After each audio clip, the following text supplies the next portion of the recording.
Hi friends, welcome to Shilpa's world. Hi friends, ಎಲ್ಲರಿಗೂ ನಮಸ್ಕಾರ. ನಾನು ಶಿಲ್ಪಾ. ಇಂದು ನಾವು ಮೈಸೂರು ಪ್ಯಾಲೇಸ್ ವಿಸಿಟ್ ಮಾಡಲಿಕ್ಕೆ ಬಂದಿದ್ದೀವಿ. ನೀವು ಈ ಒಂದು ವಿಡಿಯೋದಲ್ಲಿ ಮೈಸೂರು ಪ್ಯಾಲೇಸ್ ಬಗ್ಗೆ ಡೀಟೇಲ್ಡಾಗಿ ಎಲ್ಲ ತಿಳ್ಕೊಳ್ಬಹುದು. ಮೈಸೂರು ಪ್ಯಾಲೇಸ್ನ ಅಂಬಾವಿಲಾಸ್ ಪ್ಯಾಲೇಸ್ ಅಂತ ಕೂಡ ಕರೀತಾರೆ. ವರ್ಲ್ಡಲ್ಲಿ ಅತ್ಯಂತ ಹೆಚ್ಚು ಪ್ರವಾಸಿಗರು ಭೇಟಿ ಕೊಡುವಂಥ ಪ್ಯಾಲೇಸ್ ಇದು. ಇಲ್ಲಿ ಸಾರ್ವಜನಿಕರಿಗೆ 2 ಗೇಟಲ್ಲಿ ಎಂಟ್ರಿ ಇದೆ. ಒಂದು ನಾರ್ತ್ ಗೇಟು, ಮತ್ತೊಂದು ಸೌತ್ ಗೇಟು. ಉಳಿದ 2 ಗೇಟ್ಗಳಲ್ಲಿ ಎಂಟ್ರಿ ಇಲ್ಲ. ಮೇನ್ ಎಂಟ್ರೆನ್ಸಲ್ಲೂ ಕೂಡ ಸಾರ್ವಜನಿಕರಿಗೆ ಎಂಟ್ರಿ ಇಲ್ಲ. ಮತ್ತು ಹೊರಗಡೆಗೆ ಗೈಡ್ಸ್ಗಳು ಸಿಗಲ್ಲ. ಸೊ ಸರ್ಟಿಫೈಡ್ ಗೈಡ್ಗಳು ನಿಮಗೆ ಪ್ಯಾಲೇಸ್ ಒಳಗಡೆ ಮಾತ್ರ ಸಿಗ್ತಾರೆ. ಸೊ ಆದಷ್ಟು ತಿಳ್ಕೊಂಡು ಹೋದರೆ ಒಳ್ಳೆಯದು. ಮತ್ತು ಅಡಲ್ಟ್ಗೆ ಎಂಟ್ರಿ ಫೀ 100 ರೂಪಾಯಿ, ಮತ್ತು ಕಿಡ್ಸ್ಗೆ ಬಿಲೋ 10 ಇಯರು ಏನೂ ಎಂಟ್ರಿ ಫೀ ಇರಲ್ಲ. ಪ್ಯಾಲೇಸ್ ಬೆಳಿಗ್ಗೆ 10 ಗಂಟೆಯಿಂದ ಸಂಜೆ 5 ಗಂಟೆ ತನಕ ಓಪನ್ ಇರುತ್ತೆ. ಮತ್ತು ಸಂಜೆ ಲೈಟ್ ಶೋ ಕೂಡ ಇರುತ್ತೆ 7 o'clock-ಇಂದ 9 PM ತನಕ. ಮತ್ತು ಈ ಪ್ಯಾಲೇಸ್ನ ಕಟ್ಟಿರೋದು ನಾಲ್ವಡಿ ಕೃಷ್ಣರಾಜ ಒಡೆಯರವರು. ಮತ್ತು ಕನ್ಸ್ಟ್ರಕ್ಷನ್ ಪೀರಿಯಡು 1897ಇಂದ 1912 ತನಕ. ಇದರ ಚೀಫ್ ಆರ್ಕಿಟೆಕ್ಚರ್ ಬಂದು ಹೆನ್ರಿ ಇರ್ವಿನ್ ಅಂತ. ಮತ್ತು ಒಳಗಡೆ ಆರ್ಕಿಟೆಕ್ಚರು ರಾಘವೇಲು ನಾಯ್ಡು ಅವರು ಮಾಡಿರೋದು. ಈ ಕಂಪ್ಲೀಟ್ ಪ್ಯಾಲೇಸ್ 72 acres ಹಬ್ಬಿದೆ. ಮತ್ತು ಪ್ಯಾಲೇಸ್ ಮೇನ್ ಬಂದು 4 acres ಕನ್ಸ್ಟ್ರಕ್ಷನ್ ಇದೆ. ಈ ಪ್ಯಾಲೇಸ್ನ 2 ಪಾರ್ಟ್ಗಳಲ್ಲಿ ಡಿವೈಡ್ ಮಾಡಿದ್ದಾರೆ. ಒಂದು ರೆಸಿಡೆನ್ಷಿಯಲ್ ಪಾರ್ಟ್, ಈಗಿನ ರಾಜಮನೆತನದವರು ಸ್ಟೇ ಮಾಡಿರುವಂಥದ್ದು. ಇನ್ನೊಂದು ಸೆರೆಮೇನಿಯಲ್ ಪಾರ್ಟ್, ಈಗ ನೀವು ನೋಡ್ತಾ ಇರೋದು ಅದನ್ನೇ. ಮತ್ತು ಈ ಪ್ಯಾಲೇಸ್ನ ಸೆರಸೆನಿಕ್ ಸ್ಟೈಲಲ್ಲಿ ಕಟ್ಟಿದ್ದಾರೆ. ಮತ್ತು ವಿಂಡೋಗಳೆಲ್ಲ ರಾಜಸ್ಥಾನಿ ಸ್ಟೈಲ್ಗಳಲ್ಲಿ ಕಟ್ಟಿದ್ದಾರೆ. ಮತ್ತು ಈ ಮೇಲ್ಗಡೆಗೆ ಡೋಮಲ್ಲಿ ಅರೌಂಡ್ 2.7 kg ಗೋಲ್ಡಲ್ಲಿರುವಂಥ ಒಂದು ಫ್ಲ್ಯಾಗ್ನ ಕೂಡ ನೋಡಬಹುದು. ಅದು ಅಲ್ಲದೆ 5 ಕಲಶಗಳು ಕೂಡ ನೋಡಬಹುದು. ಈ ಪ್ಯಾಲೇಸಲ್ಲಿ ಅರೌಂಡ್ 97,200 ಬಲ್ಬ್ಸ್ಗಳಿವೆ. ನೈಟಲ್ಲಿ ಇಲ್ಯುಮಿನೇಟ್ ಮಾಡಿದಾಗ ಈ ಪ್ಯಾಲೇಸ್ ಅಂತೂ ತುಂಬಾ ಚೆನ್ನಾಗಿ ಕಾಣುತ್ತೆ. ಮತ್ತು ಪ್ಯಾಲೇಸ್ ಒಳಗಡೆಗೆ ಸ್ಲಿಪ್ಪರ್ಸ್ ಹಾಕೋದು ಅಲೋ ಇಲ್ಲ. ಹೊರಗಡೆನೇ ಎಲ್ಲ ಬಿಡೋಕ್ಕೆ ಅರೇಂಜ್ ಮಾಡಿದ್ದಾರೆ. ಈ ಪ್ಯಾಲೇಸು ಅರೌಂಡ್ 1897 ಮದುವೆ ಟೈಮಲ್ಲಿ ಬರ್ನ್ ಆಗುತ್ತೆ. ಅರೌಂಡ್ 40% ಪ್ಯಾಲೇಸ್ ಬರ್ನ್ ಆಗಿರುತ್ತೆ. ಮತ್ತು 60% ಡೆಮಾಲಿಷ್ ಮಾಡಿ ಈ ಒಂದು ಹೊಸದಾದ ಪ್ಯಾಲೇಸನ್ನು ನಾಲ್ವಡಿ ಕೃಷ್ಣರಾಜ ಒಡೆಯವರು ಕನ್ಸ್ಟ್ರಕ್ಟ್ ಮಾಡ್ತಾರೆ.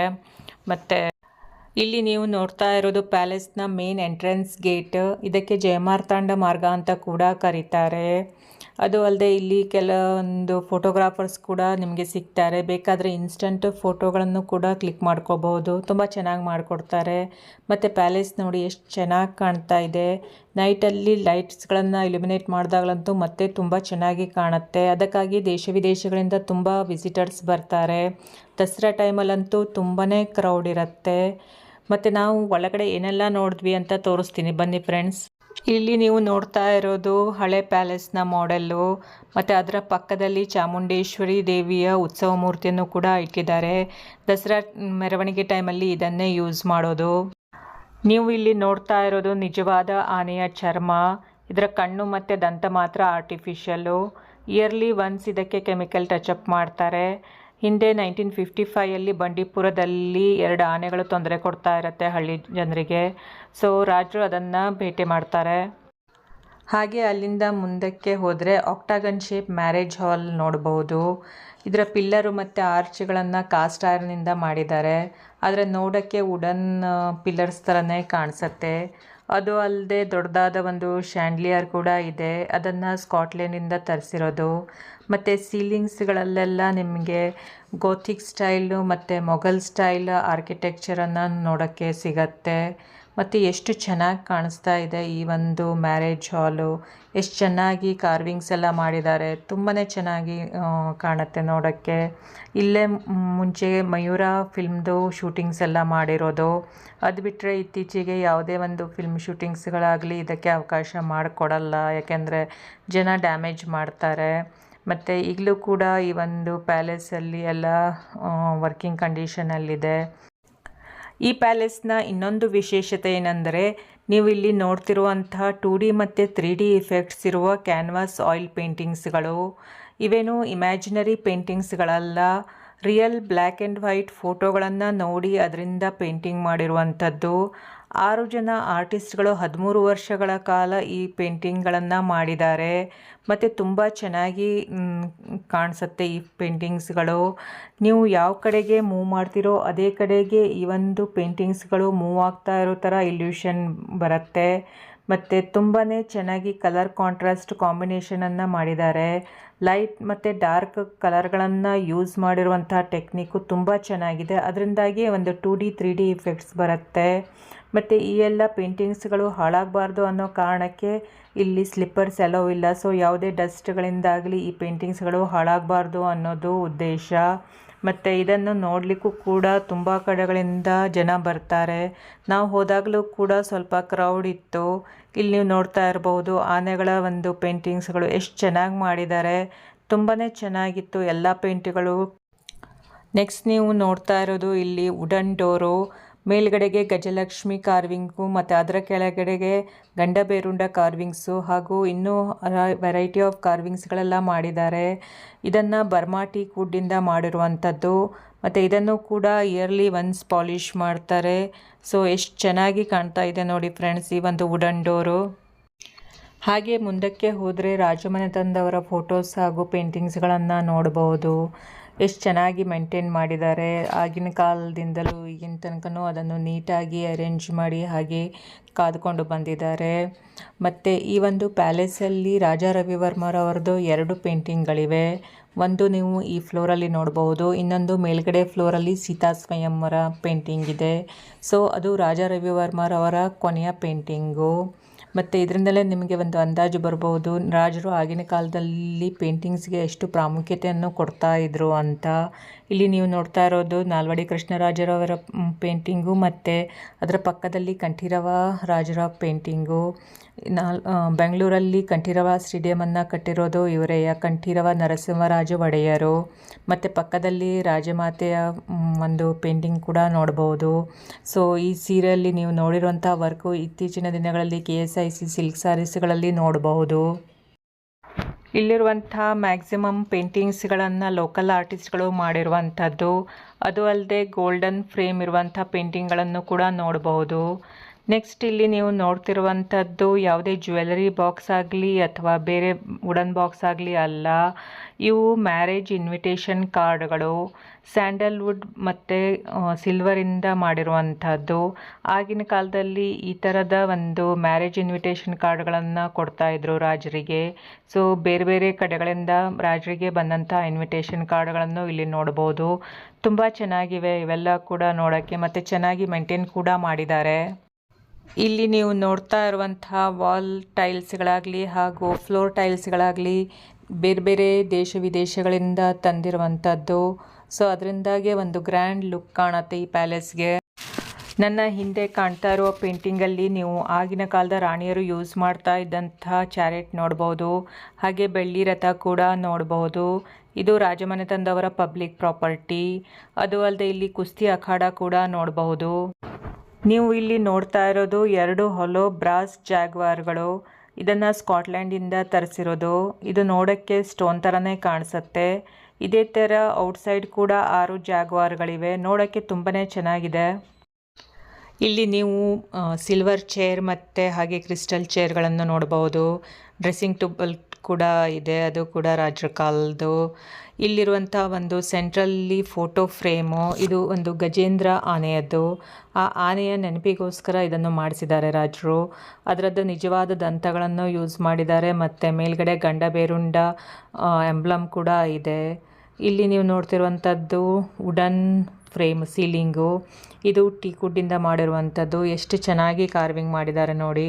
ಇದನ್ನು ಕೂಡ ಆವಾಗ ಪಾಲಿಷ್ ಮಾಡಿ ಚೆನ್ನಾಗಿ ಮೇಂಟೈನ್ ಮಾಡಿದ್ದಾರೆ. ಇಲ್ಲಿ ಗಣೇಶಂದು ಕಾರ್ವಿಂಗ್ಸ್ಗಳು ಹಾಗೂ ಇನ್ನೂ ಅನೇಕ ಕುದುರೆ ಮತ್ತು ಲಕ್ಷ್ಮಿ ಕಾರ್ವಿಂಗ್ಸ್ ಎಲ್ಲ ಮಾಡಿದ್ದಾರೆ. ಇದನ್ನು ಕೂಡ ತುಂಬ ಚೆನ್ನಾಗಿದೆ ನೋಡೋಕ್ಕೆ. ಇವೆಲ್ಲ ಆಗಿನ ಕಾಲದಲ್ಲಿ ರಾಜರು ಇದಕ್ಕೆಲ್ಲ ಎಷ್ಟೊಂದು ಇಂಪಾರ್ಟೆನ್ಸ್ ಕೊಡ್ತಾಯಿದ್ರು. ಮತ್ತು ಇಲ್ಲಿ ವುಡನ್ ಡೋರ್ ಕೂಡ ಎಷ್ಟೊಂದು ಕಾರ್ವಿಂಗ್ಸ್ಗಳೆಲ್ಲ ಮಾಡಿದ್ದಾರೆ. ತುಂಬ ಚೆನ್ನಾಗಿದೆ. ಇಲ್ಲಿ ನೀವು ನೋಡ್ತಿರುವಂಥದ್ದು ಮೈಸೂರು ಪ್ಯಾಲೇಸ್ನ ಒಂದು ಇನ್ನೊಂದು ವಿಶೇಷವಾದ ವಸ್ತು. ಅದು ಗೋಲ್ಡನ್ ಅಂಬಾರಿ.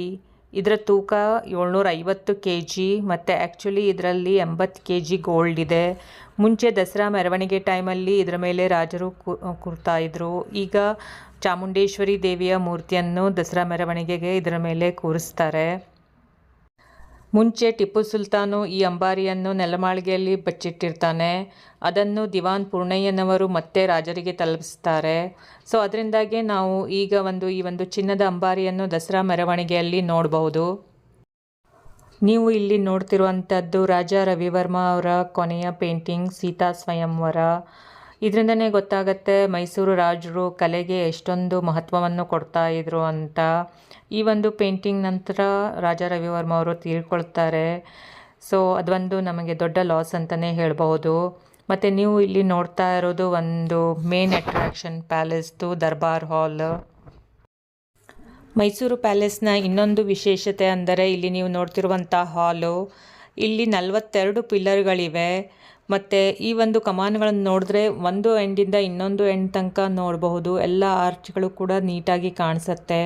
ಮತ್ತು ಇಲ್ಲಿ ಕಲರ್ ಕೋಆರ್ಡಿನೇಷನ್ ಕೂಡ ತುಂಬ ಚೆನ್ನಾಗಿ ಮಾಡಿದ್ದಾರೆ. ಈ ಒಂದು ಆರ್ಕಿಟೆಕ್ಚರ್ ಮಾಡಿರುವಂತಹ ಕ್ರೆಡಿಟ್ಟು ರಾಜವೇಲು ನಾಯ್ಡು ಅವರಿಗೆ ಸಲ್ಲುತ್ತದೆ. ಮತ್ತು ಇಲ್ಲಿ ಎಷ್ಟೊಂದು ಏನು ಕಲರ್ ಡಿಸೈನ್ ಕಾಣಿಸ್ತಾ ಇದೆಯೋ ಅದರಲ್ಲಿ ಎಷ್ಟೊಂದು ನಿಜವಾದ ಕಲ್ಲುಗಳನ್ನು ಯೂಸ್ ಮಾಡಿದ್ದಾರೆ. ಮತ್ತು ಇದೊಂದು ಗೋಥಿಕ್ ಸ್ಟೈಲಲ್ಲಿ ಮಾಡಿದ್ದಾರೆ ಮತ್ತು ತುಂಬ ಅಟ್ರಾಕ್ಟಿವ್ ಪ್ಲೇಸ್ ಅಂತ ಹೇಳ್ಬೋದು. ನೀವು ಇಲ್ಲಿ ನೋಡ್ತಾ ಇರುವಂಥದ್ದು ದರ್ಬಾರ್ ಹಾಲ್. ಅದು ಅಲ್ಲದೆ ಇಲ್ಲಿ ಮೇಲ್ಗಡೆಗೆ ಎಸ್ಬೆಸ್ಟೋಸ್ ಶೀಟಿಂದ ಸೀಲಿಂಗ್ನ ಕೂಡ ಮಾಡಿದ್ದಾರೆ. ಇದರಲ್ಲಿ ದಶಾವತಾರದ ಪೇಂಟಿಂಗು ಹಾಗೂ 27 ಸ್ಟಾರ್ಗಳನ್ನು ಕೂಡ ಬಿಡಿಸಿದ್ದಾರೆ. ಇದು ನೈಟ್ ಟೈಮಲ್ಲಿ ಗ್ಲೋ ಆಗುತ್ತೆ. ಆದರೆ ಸಾರ್ವಜನಿಕರಿಗೆ ನೈಟ್ ಟೈಮಲ್ಲಿ ಪ್ರವೇಶ ಅವಕಾಶ ಇಲ್ಲದೆ ಇರೋದ್ರಿಂದ ಇದು ನೋಡೋಕ್ಕೆ ಸಿಗಲ್ಲ. ಮತ್ತು ಇದರಲ್ಲಿ ಎಷ್ಟೊಂದು ಟೆಕ್ನಾಲಜಿ ಯೂಸ್ ಮಾಡಿದ್ದಾರೆ ಅಂದರೆ ಈ ಒಂದು ಸೀಲಿಂಗ್ಗೆ ಯಾವುದೇ ಸಪೋರ್ಟ್ ಇಲ್ಲ. ಸೊ ಇದರಲ್ಲಿ ಕೀ ಸ್ಟೋನ್ ಯೂಸ್ ಮಾಡಿ ಇದಕ್ಕೆ ಹೋಲ್ಡ್ ಮಾಡಿದ್ದಾರೆ. ಸೊ ಇದು ಒಂದು ಇಲ್ಲಿ ಅವರು ಟೆಕ್ನಾಲಜಿಯನ್ನು ಯೂಸ್ ಮಾಡಿದ್ದಾರೆ. ಮತ್ತು ಇಲ್ಲಿ ಎರಡೂ ಕಡೆಗೂ ಜನಸಾಮಾನ್ಯರಿಗೆ ಕುಳಿತುಕೊಳ್ಳಲಿಕ್ಕೆ ಅವಕಾಶ ಇದೆ. ಅದು ಅಲ್ಲದೆ ರಾಜಮನೆತವರಿಗೂ ಕುಳಿತುಕೊಳ್ಳಲಿಕ್ಕೆ ಅವಕಾಶ ಮಾಡಿದ್ದಾರೆ. ಇಲ್ಲಿ ನೀವು ನೋಡ್ತಿರುವಂಥದ್ದು ಪ್ರೈವೇಟ್ ದರ್ಬಾರ್ ಹಾಲ್. ಈಗಲೂ ಕೂಡ ರಾಜಮನೆತನದವರು ದಸರಾ ಟೈಮಲ್ಲಿ ಇಲ್ಲಿ ದರ್ಬಾರ್ ನಡೆಸ್ತಾರೆ. ಮತ್ತು ಇಲ್ಲೇ ಪಕ್ಕದಲ್ಲಿ ಆತ್ಮ ಗಣಪತಿ ಇದೆ. ಸೊ ಅಲ್ಲಿ ಒಂದು ಆಶೀರ್ವಾದ ಪಡೆದುಕೊಂಡು ಇಲ್ಲಿ ಒಂದು ರಾಜರು ದರ್ಬಾರನ್ನ ನಡೆಸ್ತಾರೆ. ಮತ್ತು ಈ ಒಂದು ಪರದೆಯ ಹಿಂದ್ಗಡೆಗೆ ಗೋಲ್ಡನ್ ಸಿಂಹಾಸನ ಇದೆ. ಸೊ ಅದು ಉಳಿದ ದಿನಗಳಲ್ಲಿ ಅದನ್ನು ನೋಡಲಿಕ್ಕೆ ಅವಕಾಶ ಇರಲ್ಲ. ಆದರೆ ದಸರಾ ಟೈಮಲ್ಲಿ ಒಂದು 15ರಿಂದ 20 ದಿನಗಳ ಕಾಲ ಸಿಂಹಾಸನ ಒಂದು ಪಬ್ಲಿಕ್ ವೀಕ್ಷಣೆಗೆ ಅವಕಾಶ ಮಾಡಿಕೊಡ್ತಾರೆ. ಸೊ ಅದು ಕೂಡ ತುಂಬ ಚೆನ್ನಾಗಿದೆ. ನಾವು ಹೋದಾಗ ಸ್ವಲ್ಪ ದಸರಾ ಟೈಮಲ್ಲಿ ಎಕ್ಸ್ಟೆಂಡ್ ಮಾಡೋದ್ರಿಂದ ನಾವು ಕೂಡ ಸಿಂಹಾಸನವನ್ನು ನೋಡಲಿಕ್ಕೆ ಈ ಸಲ ಸಿಕ್ತು. ಅದಕ್ಕೆ ಸ್ಪೆಷಲ್ ಟಿಕೆಟ್ ತೊಗೋಬೇಕಾಗತ್ತೆ. ಮತ್ತು ಇಲ್ಲಿ ಒಂದು ನೀವೇನು ನೋಡ್ತಾ ಇದ್ದೀರಾ ಪಿಲ್ಲರ್ಸ್ಗಳ ಅದರ ಮೇಲೆಲ್ಲ ಗೋಲ್ಡನ್ ಪೇಂಟಿಂಗ್ ಮಾಡ್ತಾರೆ. ಸೊ ಅದು ಕೂಡ ತುಂಬ ಚೆನ್ನಾಗಿದೆ. ಅದಲ್ಲದೆ ಇಲ್ಲಿ ಬೆಳ್ಳಿ ಒಂದು ಡೋರು, ಅದು ಅಲ್ಲದೆ ಸ್ಟೇನ್ಡ್ ಗ್ಲಾಸ್ ವರ್ಕು ಇವನ್ನೆಲ್ಲ ನೋಡ್ಬೋದು.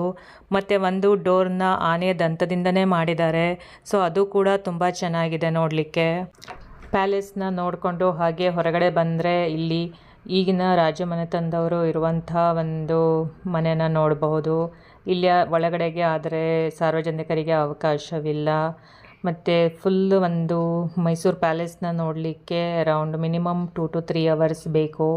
ಸೊ ನಾವು ಫುಲ್ ಎಲ್ಲ ಈ ಒಂದು ಪ್ಯಾಲೇಸ್ನ ನೋಡಿ ಸುಸ್ತಾಗಿಬಿಟ್ವಿ. ಸೊ ಅಲ್ಲೇ ಒಂದು ಸ್ವಲ್ಪ ರೆಸ್ಟ್ ತೊಗೊಂಡ್ವಿ. ಮತ್ತು ಹೊರಗಡೆಗೆ ಕೆಲವೊಂದು ಶಾಪ್ಸ್ಗಳು ಕೂಡ ಇವೆ. ಪ್ರಿಯದರ್ಶಿನಿ ಹ್ಯಾಂಡ್ಲೂಮ್ಸು ಹಾಗೂ ಕಾವೇರಿ ಎಂಪೋರಿಯಂ ಆ ಥರದ ಎಷ್ಟೊಂದು ಶಾಪ್ಸ್ಗಳಿವೆ. ಬೇಕಾದರೆ ಶಾಪಿಂಗ್ ಮಾಡಬಹುದು ಇಲ್ಲೂ ಕೂಡ. ಈ ಶಾಪ್ಸ್ಗಳಲ್ಲಿ ನೀವು ಬೇಕಾದರೆ ಮೈಸೂರು ಸಿಲ್ಕ್ ಸಾರಿಗಳು, ಹ್ಯಾಂಡ್ಲೂಮ್ ಸ್ಯಾರೀಸ್ಗಳು ಹಾಗೂ ಅದಲ್ಲದೆ ಸ್ಯಾಂಡಲ್ವುಡ್ ಸೋಪ್ ಮತ್ತು ಅಗರಬತ್ತಿಗಳು ಹಾಗೂ ಪರ್ಫ್ಯೂಮ್ಸ್, ಅದು ಅಲ್ಲದೆ ವೆರೈಟಿ ಆಫ್ ಸ್ಯಾಂಡಲ್ವುಡ್ ಗಿಫ್ಟ್ ಐಟಮ್ಸ್ಗಳನ್ನು ಕೂಡ ಪರ್ಚೇಸ್ ಮಾಡ್ಬೋದು. ಪ್ರೈಸ್ ಸ್ವಲ್ಪ ಕಾಸ್ಟ್ಲಿ ಇರುತ್ತೆ, ಯಾಕೆಂದರೆ ಒರಿಜಿನಲ್ ಐಟಮ್ ಆಗಿರೋದ್ರಿಂದ ಸ್ವಲ್ಪ ಪ್ರೈಸ್ ಹೈಯರ್ ಎಂಡಲ್ಲೇ ಇರುತ್ತೆ ಅಂತ ಹೇಳ್ಬೋದು. ಅದು ಅಲ್ಲದೆ ಇಲ್ಲಿ ಕೆಲವೊಂದು ಸ್ನ್ಯಾಕ್ಸ್ ಐಟಮ್ಸ್ಗಳು ಕೂಡ ನಿಮಗೆ ಸಿಗತ್ತೆ, ಸುವೆನಿಯರ್ಗಳು ಸಿಗತ್ತೆ. ಮತ್ತು ಟಾಯ್ಲೆಟ್ಸ್ ಅವೆಲ್ಲ ರಿಫ್ರೆಶ್ ಮಾಡೋಕ್ಕೂ ಕೂಡ ಎಲ್ಲ ಇಲ್ಲಿ ಅವೈಲಬಿಲಿಟಿ ಇದೆ. ಮತ್ತು ಈ ಒಂದು ವಿಡಿಯೋನ ನಾನು ಫ್ರೆಂಡ್ಸ್ ಇಲ್ಲೇ ಎಂಡ್ ಮಾಡ್ತಾ ಇದ್ದೀನಿ. ಸೊ ನಿಮಗೆ ವಿಡಿಯೋ ಹೇಗೆ ಅನಿಸ್ತು ಅಂತ ಕಮೆಂಟ್ ಸೆಕ್ಷನಲ್ಲಿ ಮೆನ್ಷನ್ ಮಾಡಿ. ಮತ್ತೆ ಸಿಗೋಣ ಇನ್ನೊಂದು ವಿಡಿಯೋ ಜೊತೆಗೆ. Bye friends. ಇವತ್ತಿನ ವಿಡಿಯೋ ಇಷ್ಟ ಆದರೆ ಲೈಕ್ ಮಾಡಿ, ಸಬ್ಸ್ಕ್ರೈಬ್ ಮಾಡಿ, ಶೇರ್ ಮಾಡಿ.